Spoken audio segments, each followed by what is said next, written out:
Hey everyone, welcome to Judging for the Win. I'm Dave, and this is my daily ruling. Today's question comes to us from the True Stories collection, as in, it actually happened at an event I was actually judging.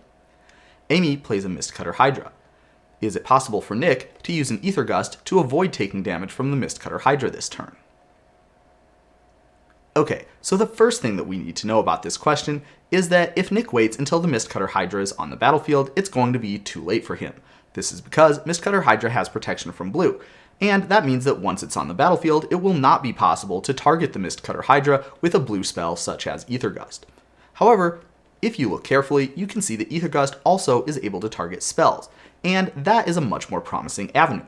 Since the Mistcutter Hydra is a creature, generally its abilities are only going to function while it's on the battlefield. You can see that there are a few exceptions to this, however, protection from blue is not going to fall under any of those exceptions. You could either take my word for that, or you could go in the comprehensive rules section there and see for yourself. In either case, you'll notice that while it's on the stack, the protection from blue will not be functioning, and so that means it will be perfectly possible to target the Mistcutter Hydra with a blue spell. However, as you can see, the Mistcutter Hydra has a few other abilities, which means that we're not quite out of the woods yet. Specifically, one of those abilities says that Mistcutter Hydra cannot be countered, and unlike in the previous case, this one certainly does have one of those exceptions that covers it, which means that this ability will be functioning while it's on the stack. Fortunately, if you take a look at the Aether Gust, you can see that it doesn't actually use the word counter anywhere on it. That means that even though this is pretty similar to countering a spell, it doesn't actually count as far as the game is concerned. We still are going to be moving the Mistcutter Hydra off the stack and into another zone, but we aren't using the specific game term counter to do so, and so that means the instruction that says Mistcutter Hydra cannot be countered is not going to affect our ability to do this. So yes, this play does work exactly the way Nick hopes. He will be able to play the Aether Gust against the Mistcutter Hydra while the Mistcutter Hydra is on the stack, and it will be put on top or bottom of Amy's library. Now I'd like to take a look at another question that I often get concerning the Aether Gust functionality.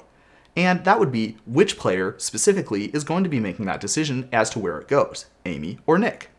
So first of all, when you cast a spell, the person who's casting that spell has to make a lot of decisions as the spell is getting cast and put on the stack. Fortunately, there's a huge list of those in the comprehensive rules, so we can tell exactly what those decisions are. I already checked, and none of those decisions would be the one of whether the target goes to the top or bottom of its owner's library. So we're kind of out of luck using that as an avenue to get the answer. The next step, though, definitely is going to be relevant for this situation, and that's going to be the decisions that are made when the spell resolves.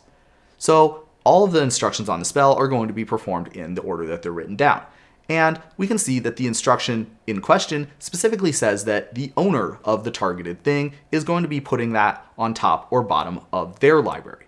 Now, because the owner is going to be the one who's specifically instructed to take this game action, that person is going to be the one who makes any decisions that are related to performing that action.